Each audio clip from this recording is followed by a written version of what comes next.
नमस्कार। चलिए आज फिर हम एक नए विषय पर बात करते हैं और आज का विषय है बुखार, जिसे हम ज्वर कहते हैं, फीवर कहते हैं। और ये ऐसी स्थिति है जिससे हम सभी को दो चार होना पड़ता है। वहाँ तक तो ठीक है कि हम खुद बुखार के घेरे में आ जाएं, तब तक तसल्ली रहती है। मगर परिवार के यदि कोई और सदस्य बुखार से घिर जाए, उसको बुखार आ जाए, और विशेष रूप से यदि आपके बच्चों को बुखार आ जाए, तो समझ लीजिए ऐसा लगता है कि दुनिया उल्टी पुल्टी हो गई है। बच्चे की बेचैनी, उसकी परेशानी, उसका तपता शरीर और रोता बिलखता बच्चा, जो उसका दुख जब आप पे हावी होता है, तो हमें लगता है कि कहीं से भी कैसे भी हमारे बच्चे का बुखार उतर जाए। या बच्चा है, या आपकी पत्नी है, या आपके माता पिता हैं, या परिवार का कोई भी सदस्य है, कोई अजीज है, कोई मित्र है, तो वो बुखार की ऐसी बेचैनी हुआ करती है कि लगता है कि कब ये ठीक हो जाए। बुखार की थरथराहट, सिर का दर्द, पूरा बदन टूटता हुआ, जोड़ों जोड़ों में दर्द, कभी ठंड कभी गर्मी, कभी उल्टी, कभी पेट का खराब होना, भूख का ना लगना, ये सब लक्षण जब पैदा होते हैं और जब ये मिले जुले स्वरूप में आपको बेचैनी के रूप में सामने आते हैं, तो बहुत कष्ट होता है। ऐसा लगता है कि ये बुखार बहुत जल्दी ठीक हो जाना चाहिए। तो बुखार में चिकित्सक के पास जाने के पहले हमारी क्या तैयारी होना चाहिए, हम इससे कैसे निपटें, इसके बारे में आज मैं आपसे बात करने वाला हूँ। तो मेरी सबसे पहली सलाह तो आपको ये है कि एक अच्छा थर्मामीटर आपके घर में होना चाहिए। अक्सर जो घरों में होता नहीं है, और होता भी है तो समय पर मिलता नहीं है। तो ये ध्यान रखें कि एक अच्छा थर्मामीटर, डिजिटल थर्मामीटर रखें, जो सुरक्षित भी है और सस्ता भी है और देखने में भी आसान होता है। जो पारे वाले थर्मामीटर पहले आते थे, वो थोड़े से कांच के होते थे, इसलिए सुरक्षित नहीं रहते थे। कभी उसके पारे क्या निकल के टूटने का डर भी होता था, और उसको पढ़ना भी थोड़ा सा मुश्किल हुआ करता था। जब तक अभ्यास नहीं होता था, तब तक हम उसको पढ़ नहीं पाते थे। मगर आज की तारीख में जो डिजिटल थर्मामीटर आ गए हैं, मैं इंफ्रारेड थर्मामीटर की बात नहीं कर रहा हूँ, मैं डिजिटल थर्मामीटर की बात कर रहा हूँ, जो 200, 250, 300 रुपये में अच्छी तरह से आ जाते हैं। ऐसा एक थर्मामीटर आपके पास होना चाहिए, और वो आसान जगह पर रखा होना चाहिए, जो आपको समय पर मिल जाए। तो आज हम बुखार के बारे में चर्चा करते हैं। सामान्य रूप से बदलते मौसम में हमें बुखार हो जाया करते हैं। इसमें कोई भी बुखार हो सकता है, वायरल बुखार हो जाता है। अमूमन वायरल या बैक्टीरियल बुखार ही होते हैं जो एक अपनी समय सीमा में ठीक हो जाया करते हैं। कदाचित कोई बड़ी बीमारी यदि फैली होती है, तब उसमें हमें ज़्यादा सावधानी की ज़रूरत होती है। मगर सामान्य रूप से बुखार अपना 3, 4, 5, अधिकतम 1 सप्ताह में ठीक हो जाने वाले होते हैं। मगर उसकी परेशानी को देखते हुए अभिभावक सभी चाहते हैं कि ये जल्दी से जल्दी इस बुखार से निवृत्ति हो, और उस अपनी बेचैनी की वजह से तेज़ दवाइयों से वास्ता उनका पड़ता जाता है। आज एक डॉक्टर, कल दूसरा डॉक्टर, परसों तीसरा डॉक्टर। हमें ये समझना चाहिए कि बुखार की अपनी एक समय सीमा होती है। बुखार को 3 हिस्सों में 3 तरह से बांटा जाता है। एक तो तरुण ज्वर कहते हैं, जो बुखार आते ही जो पहले 5-7 दिन तक होता है, इसको बुखार की तरुण अवस्था कहते हैं, इसको तरुण ज्वर ही कहते हैं। उसके बाद फिर दूसरी स्टेज आती है जीर्ण ज्वर की। जब 1 सप्ताह से अधिक का जीर्ण ज्वर हो जाता है, तो उसकी भी 3 स्टेजेस हुआ करते हैं। प्रथम अवस्था, मध्यम अवस्था और फिर पुराना अवस्था। ये लगभग 2 सप्ताह में ये पूरी हो जाती है। और जब बुखार तीसरे सप्ताह में पहुंचता है, तब इसको धातुगत ज्वर कहते हैं, कि बुखार और थोड़ा सा शरीर के अंदरूनी भागों में पहुंच गया है, धातुगत हो गया है, और इसको ठीक करने में अधिक दक्ष चिकित्सक की ज़रूरत होती है। तो हम कोशिश ये करें कि बुखार को पहले 5-7 दिनों में ठीक कर लें, और उसके लिए हमें जो करना है वो हिस्सा अलग है, और जो चिकित्सक को करना है वो भाग अलग है। तो हम यहाँ आज चर्चा करेंगे कि हम क्या कर सकते हैं। तो सबसे पहले हमारे हाथ में जो रहता है कि बुखार आने के बाद जो शास्त्र में बताया गया है कि हमें यदि बुखार उतारना है, तो लंघन या उपवास की ज़रूरत पड़ती है। लंघन या उपवास जो बड़ा फ़ायदेमंद होता है, बड़ा असरकारक होता है, कि हम यदि लघु भोजन करते हैं, कम भोजन करते हैं, तो बुखार अपने आप ठीक होता है। हमारे पेट की जो अग्नि होती है, जिसको जठराग्नि कहते हैं, बुखार में वो प्रकोपित होकर और शरीर के बाह्य हिस्सों में फैल जाती है, और वहाँ अग्नि नहीं होती है। तो भोजन पचाने के लिए जिस अग्नि की ज़रूरत पड़ती है, या हम कह सकते हैं कि जो एंजाइम्स की ज़रूरत पड़ती है, पाचक रसों की ज़रूरत पड़ती है, वो अपने स्थान से विचलित हो जाते हैं। और यदि ऐसी स्थिति में हम भोजन देते हैं, तो बुखार और बिगड़ने की स्थिति बनती है। तो रोगी का बल देख के, यदि रोगी वृद्ध है, गर्भवती माँ है, बच्चे हैं, तब तो उनको लघु आहार आपको देना पड़ेगा, जिसमें नारियल पानी होता है, तुलसी अदरक का काढ़ा हो सकता है, और इस तरह की हल्की फुल्की चीज़ें यदि बच्चे की या किसी की भी चाय है तो चाय या कॉफ़ी भी दे सकते हैं या गर्म पानी दे सकते हैं। तो यदि बहुत अधिक क्षीण नहीं हुआ है, यदि आदमी संभल सकता है, यदि उसकी खाने की इच्छा है, वैसे तो इच्छा होती नहीं है भोजन करने की, मगर यदि उसकी इच्छा है तो हम इस तरह की हल्की सुपाच्य चीज़ें दे सकते हैं जिससे बुखार को ठीक होने में मदद मिलती है। कई बार इसके बावजूद भी बुखार ठीक नहीं होते हैं, तब एक और उपाय जो अपनाया जाता है, शरीर को स्पंजिंग करना। स्पंजिंग करने के लिए हम भूल करते हैं कि कई बार फ्रिज से पानी निकाल लेते हैं और उस अति अति ठंडे पानी से जो उसकी स्पंजिंग करने लगते हैं, वो बहुत नुकसानदायक होती है। तो स्पंजिंग करने के लिए हमारे लिए सामान्य तापक्रम का या थोड़ा सा गुनगुना पानी उपयोग करना होता है और कपड़े को भिगो लें। कोशिश करें कि सिर के हिस्से को प्रथम ठंडा रखने की कोशिश करें, उसके बाद सारे बदन पे भी वो कपड़ा फेरा जा सकता है जिससे तापक्रम नॉर्मल आ जाता है। मगर एक बात को और समझ लें कि हम जो एक तापक्रम नॉर्मल करने का जिस जाल में हम पड़ जाते हैं कि एक अंक तक हम लाना चाहते हैं कि हमारा बुखार 98.6 आ जाए, तो ये इस फेर में ना पड़ें, क्योंकि जब तक बुखार का कारण मौजूद है, चाहे वो बैक्टीरिया हो, चाहे वायरस हो, चाहे विजातीय चीज़ भोजन के रूप में पहुंच गई हो, जब तक उससे निवृत्ति शरीर की नहीं हो जाएगी तब तक बुखार बना रहेगा। और बढ़ा हुआ तापक्रम बुखार हमारे शरीर को लड़ने में मदद करता है कि वो बीमारी से लड़े, और उसको जब हम नीचे कर देते हैं, तापक्रम को नीचे ले आते हैं, तब वो लड़ाई हमारे शरीर की ओर से मंद पड़ जाती है, वो जो हमारी इम्यूनिटी है वो कम हो जाती है।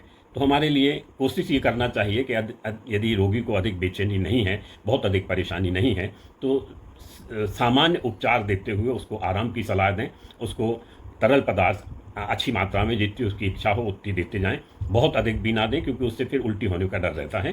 तो इस बात पे ध्यान देते हुए कि उसका हल्का सा जितनी उसकी इच्छा, उसका मन मांग रहा है, उतना हम उसको पोषण देते जाएं और उसको आराम करने की सलाह दें। यदि ज़रूरत पड़े तो पीने के लिए फलों का गुनगुना रस, गर्म पानी या सौंफ का, जीरे का, सौंठ का पानी दे दें। ये बच्चों को बड़ा लुभाता है, उनको अच्छा लगता है, वो पी भी लेते हैं। तो इस बात का हम ध्यान रखें कि उनको कम आहार देते हुए और आराम की स्थिति में रखें। लोकोक्ति भी है कि आँख को बंधन और ज्वर को लंघन। यदि आँख में कुछ हो जाए तो आपको, यदि आँख में कुछ है तो आँख को बांध के रखिए, उसको आराम देंगे तो आँख की तकलीफ कम हो जाएगी। इसी तरह यदि बुखार आ गया है तो यदि हम लंघन करेंगे या अल्प भोजन करेंगे तो वो हमारे लिए बहुत ही लाभप्रद होगा। अल्प भोजन में हम फलों का रस ले सकते हैं, गर्म पानी ले सकते हैं, नारियल पानी ले सकते हैं, जीरे का पानी ले सकते हैं, धनिया का पानी ले सकते हैं, सौंठ का पानी ले सकते हैं, तुलसी अदरक का काढ़ा ले सकते हैं। इवन यदि आपका मन होता है तो चाय, दूध, कॉफ़ी भी ले सकते हैं। हालांकि बिल्कुल नए बुखार में बताया है कि दूध ना लें तो ज़्यादा बेहतर है। फिर यदि दूध लेने की इच्छा हो ही जाती है आपको, तो थोड़ी सी सौंठ या पिप्पली का चूर्ण उसमें डाल लें और उबाल लें और उसके बाद भोजन को ले लें। इस समय हमें जो आहार लेना है, जो भोजन करना है, वो अल्प मात्रा में करना है। या तो ना करें, मगर कई बार वृद्ध हैं, गर्भवती माताएं हैं, बच्चे हैं, तो इनको अल्प मात्रा में उनके बल के अनुसार भोजन देने की आवश्यकता हो जाती है, तो देना भी चाहिए, जिसमें ORS का घोल भी हो सकता है, फलों का रस हो सकता है, फल हो सकते हैं, दाल का पानी हो सकता है, खिचड़ी हो सकती है। ऐसा हल्का सुपाच्य भोजन उसको दें जिससे आराम से उनको थोड़ा सा बल भी मिलता रहे और बुखार भी ठीक होता रहे। हमारा पेट में जो अग्नि होती है, जिसको जठराग्नि कहते हैं, जब वो आयुर्वेद के मतानुसार जब वो अपना स्थान बदल लेती है, जब ज्वर आता है तो जठराग्नि जो है वो शरीर के बाहरी हिस्सों में आ जाती है और पाचन की क्रिया हमारी गड़बड़ा जाती है। इस स्थिति में यदि किसी को ज़बरदस्ती खाना खिलाया जाए तो वो नुकसान करता है। मैंने देखा है कि जैसे ही कोई बीमार होता है तो घर के लोग पहला सवाल करते हैं कि हम इनको खिलाएंगे क्या। मेरा जो घर है वो पुलिस थाने के लगभग पास में है, तो मैंने देखा लोगों के खाने की चिंता परिवार के लोग दो ही स्थितियों में करते हैं, या तो वो बीमार हो जाए तब, या पुलिस वाले पकड़ के ले जाएं तब। लोग आते थे, कहते थे कि डॉक्टर साहब थोड़ा सा कह दें जिससे हम भोजन उसको पहुंचा सकें। तो मैं कहता था कि भैया भोजन की चिंता मत करो, ना बुखार में करो, ना बीमारी में करो, ना यदि पुलिस ले गई है तो मत करो। वो पुलिस वाले भी खिला देंगे और 1-2 दिन यदि कोई खाएगा नहीं तो बहुत अधिक कोई मुश्किल नहीं खड़ी हो जाएगी। तो इस तरह भोजन की चिंता हमारे लिए बहुत अधिक नहीं करना है ज्वर की स्थिति में। यदि बड़े हैं, सबल हैं, हम हैं जो चीज़ों को संभाल सकते हैं, तो जितना आप कम भोजन लेंगे उतनी जल्दी ही बुखार ठीक होगा, और जितना भोजन अधिक लेंगे बुखार उतना ही समय लेगा। क्योंकि वो पाचकाग्नि जो भोजन को पचाने का जो जो संयंत्र है, जो उपक्रम है हमारे पेट का, वो ही डिस्टर्ब है। तो यदि अनावश्यक रूप से हम भोजन पेट में डालते रहेंगे और बिना भूख के तो कोई कुछ खा भी नहीं सकता है, उल्टी हो जाती है। इसलिए जब तक अंदर से मांग ना हो, अंदर से इच्छा ना हो, बच्चे की या बड़े की या बूढ़े की या युवा की, किसी की भी, तब तक ज़बरदस्ती भोजन देना ठीक नहीं होता है। तो ये भोजन बुखार की तरुणावस्था की हमने बात की। इसके बाद फिर जीर्ण अवस्था आ जाती है। यदि 2 सप्ताह से ज़्यादा बुखार हो जाता है तो उसको जीर्ण बुखार कहते हैं। तो बुखार की तरुणावस्था होती है और उस तरुणावस्था में सावधानी ये रखना पड़ती है कि हम अनावश्यक खिलाएं पिलाएं ना, उसको आराम करने दें और शांति से रहने दें। ये मैं बुखार की तरुणावस्था की बात कर रहा हूँ, आपकी तरुणावस्थी के बुखार की बात नहीं कर रहा हूँ, क्योंकि ये आपकी तरुणावस्था में जो बुखार होता है उसको तो आज की तारीख में फिल्मी गानों में भी लबेरिया कहा है, तो उसके बारे में मैं बात नहीं कर रहा हूँ। मैं बात कर रहा हूँ बुखार की तरुणावस्था होती है। नब्य ज्वर लगभग 7 दिनों में ठीक हो जाता है, और यदि नब्य से वो जीर्ण ज्वर की स्टेज में पहुंचता है, 7-8 दिन से ज़्यादा हो जाते हैं, तब उसकी भी 3 अवस्थाएं होती हैं। एक प्रथमावस्था, मध्यमावस्था और तीसरा पुराणावस्था। तो तब आपके हाथ से बात निकल के चिकित्सक के हाथ में चली जाती है, फिर हम आपको चिकित्सक के निर्देशों का पालन करना पड़ता है। और नब्य ज्वर में यदि 7-8 दिन में ठीक हो रहा है तो पहली की अवस्था होती है। नब्य ज्वर में भी 3 अवस्थाएं होती हैं। पहली आम अवस्था, आम मतलब बुखार आम रूप में है, जिसको हम आम से ही समझ सकते हैं कि जिस तरह से आम यदि है हमारे पास और उसका रस निकालना है उसको, तो हम या तो उसको पकाएंगे या समय का इंतज़ार करेंगे या उबालेंगे या उसका भरता बनाएंगे, तब उसमें से रस निकलेगा। तो ये रस निकालने के लिए जो हमारी शारीरिक स्थितियां हैं कि जो आम हमारे पेट में मौजूद हैं, विजातीय द्रव्य हमारे शरीर में मौजूद हैं, आमाशय में मौजूद हैं, उसको आम कहते हैं। ये आम जब तक पक्व अवस्था में नहीं आएगा, जब तक नहीं पकेगा, तब तक उसको निकालना, उससे निवृत्ति मुश्किल होती है। तो उतना समय हमारे लिए देना पड़ेगा, या कृत्रिम साधन, जैसे हम आम का रस निकालने के लिए कृत्रिम साधन अपनाते हैं, मगर वो जो अपने समय पे जो आम पक के वो रस निकाल देगा, वो हमारे कृत्रिम साधन से वो चीज़ नहीं हो पाती है। इसलिए समय का इंतजार करें। आम जो है वो पहले आम अवस्था में होता है, उसके बाद पच्यमान अवस्था में होता है, मतलब फिर पचने की स्टेज में आता है। तब थोड़े समय के लिए, 1 या 2 दिन के लिए तापक्रम और बढ़ जाता है, बेचैनी और बढ़ जाती है, तकलीफ और अधिक बढ़ जाती है।